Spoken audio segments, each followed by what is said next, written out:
তো বন্ধুরা hello guys, তোমরা কেমন আছো? আজকে সকাল সকাল রওনা দিয়ে পড়েছি। কোথায় যাব সেটা একটু পরে বলছি, তোমরা এখন ভিডিওটা দেখতে থাকো। তো বন্ধুরা আমরা আজকে চলে এসেছি ব্যান্ডেল। তো প্রথমেই আমাদের গন্তব্যস্থল ছিল ইমামবাড়া, এটা হুগলি ইমামবাড়া। আর এখানে দেখো আমরা সূর্য ঘড়ি দেখতে এসেছি, আর সেখানে আমরা ক্লক টাওয়ার দেখলাম, তারপর নদীটা, গঙ্গা নদীটা আছে। দেখতে একটা দারুণ পরিবেশ সেখানে ছিল, দারুণ লাগছিল। তোমরা এই জায়গাটায় অবশ্যই আসবে, কিন্তু মিস করবে না, মিস করলেই পস্তাবে। বন্ধুরা এখানে দেখো সবাইকে, এখানে আমরা টোটাল 6 জন ছিলাম। এখানে দেখো ক্লক টাওয়ারে উঠতে হয়েছে। দেখো ক্লক টাওয়ারে উঠতে গেলে প্রায় 150টা সিঁড়ি পেরোতে হয়। দেখো যদি তোমরা কেউ উঠতে চাও, যারা বয়স্ক মানুষ, তারা যদি মনের জোর থাকে তারা উঠতেই পারে, তাদেরকে 10 বছর বয়স মনে করে উঠতে হবে। আমার মা আন্টিরা সবাই হাঁপিয়ে গেছিল, তারা বলছিলেন। এখানে দেখো, এখানে তাদের বক্তব্য শুনে না। এবার আমরা এখান থেকে বেরোচ্ছি। জায়গাটা ছেড়ে আসতে ইচ্ছে করছিল, কিন্তু কি করবে, এক জায়গায় পড়ে থাকলে তো অন্য জায়গাগুলো দেখা হবে না বন্ধুরা। তাই তো দেখো আমাদের নেক্সট গন্তব্যস্থল হচ্ছে ব্যান্ডেল চার্চ, যেটা হচ্ছে ব্যান্ডেলের সব থেকে ভালো দর্শনীয় স্থান। এক্ষেত্রে ভালো বলাটা ভুল, কারণ ব্যান্ডেলের যত কটা জায়গা আছে সব কটা জায়গাই ভালো, কিন্তু এটা অবশ্যই তোমরা দেখবে ব্যান্ডেল আসলে।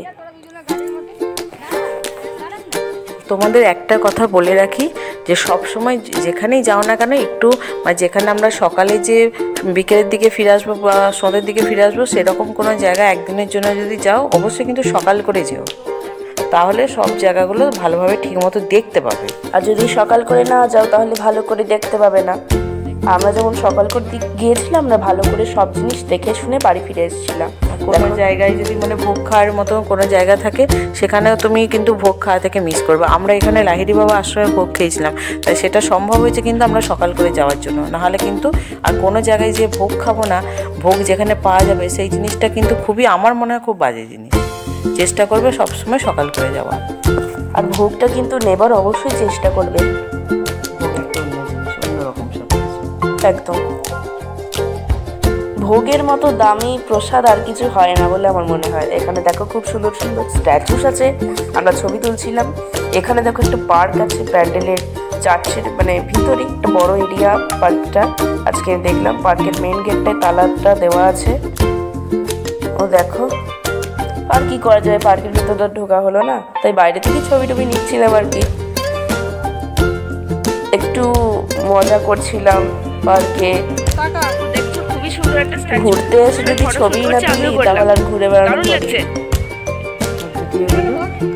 শেয়ার করবো বলি, তোমাদের দেখাবো বলি আমরা ভিডিওগুলো করে তোমরা দেখতে পাও।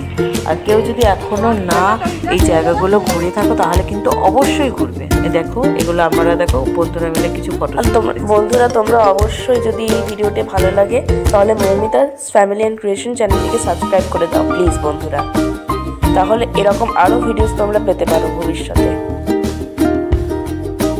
তোমরা দেখো আমি একটা স্টিল ভিডিও নিচ্ছিলাম, সবাইকে আমি বলেছিলাম একটু না নড়ে চড়ে দাঁড়িয়ে পড়তে, একটু মজা করছিলাম আর কি। এখানে দেখো নেক্সট গন্তব্যস্থল হচ্ছে হংসেশ্বরী মন্দির, যেটা কিন্তু দারুণ একটা জায়গা। এখানে একটা ইতিহাস জানিয়ে রাখি, এখানে কিন্তু দোতলায় আগে উঠতে দিত, তারপরে দোতলায় ওঠার পর কাউকে আর খুঁজে পাওয়া যায় না, কিন্তু এই মন্দিরের এমনই সব জায়গা আছে। নেক্সট আমরা চলে এসেছি গায়ত্রী মন্দিরে।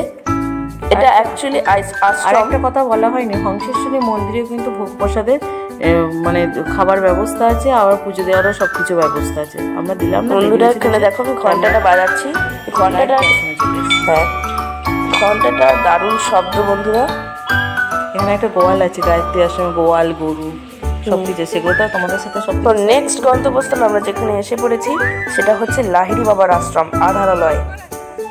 তো এখানে আমরা এসে পড়েছি, ভিতরে ফটোগ্রাফি ভিডিওগ্রাফি নিষেধ, তাই তোমাদেরকে দেখাতে পারবো না, তোমরা বাইরে থেকে একটু দেখে নাও। আর একটা জায়গা এখানে বলে দাও, এই জায়গায় কিন্তু একটা খুব গুরুত্বপূর্ণ বিষয়, যে মেয়েদের মাথায় ঢাকা দিয়ে ওপরে উঠতে হয়। ছোট মেয়েদেরও মাথায় রুমাল ঢাকা দিতে হয়। এই লাহিড়ী বাবার আশ্রম কিন্তু ধর্মের ছেলেদের কিন্তু মানে হাফ প্যান্ট পরে প্রবেশ নিষেধ।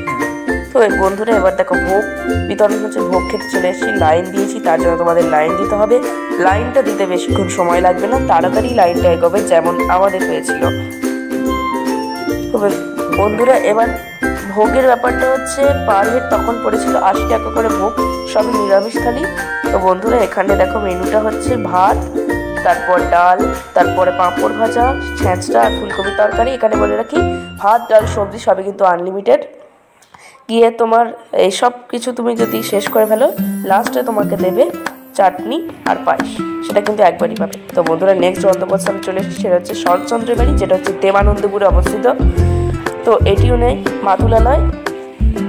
তো দেখো শরৎচন্দ্রের স্মৃতি পাঠাগার আছে একটি, এখানে দারুণ সব ঐতিহাসিক জিনিসটাই আমাদের লাস্ট, মানে এই জায়গাটা ঘুরেই আমরা বাড়ি ফিরে আসবো। তো বন্ধুরা এখানে একটা মিউজিয়াম মতো করা আছে, দারুণ জিনিস, তোমরা পড়ে পড়ে দেখতে পারো। আর পাঠাগারটা বৃহস্পতিবার ছাড়া খোলা থাকে না, সেই কারণে আমরা পাঠাগারটা দেখতে পারলাম না, যেহেতু আমরা রবিবারে গিয়েছিলাম। তো বন্ধুরা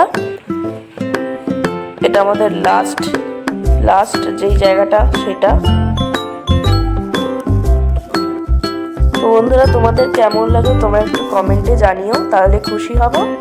আবার কোনো দিন চলে আসবো নেক্সট ট্যুর নিয়ে, ততক্ষণ আমাদের পুরনো ভিডিও দেখতে। বাই।